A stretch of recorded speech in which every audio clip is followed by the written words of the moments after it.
Hi everyone, welcome back to another episode of Tech Helpline. In today's video, I'm going to show you how to activate Visa gift card online. Watch the video till the end and don't forget to subscribe to our channel if you've not yet.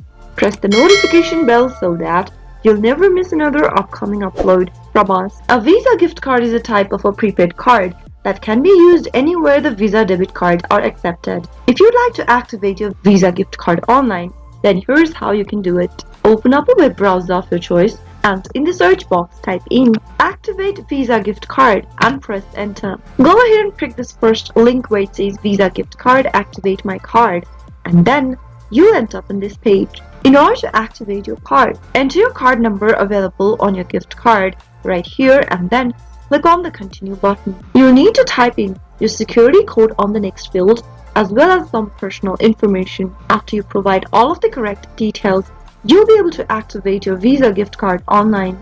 That is how it can be done. I hope the tutorial was helpful to you. If it was, go ahead and give us a thumbs up. I'll soon be back with more videos like this. Thank you for watching.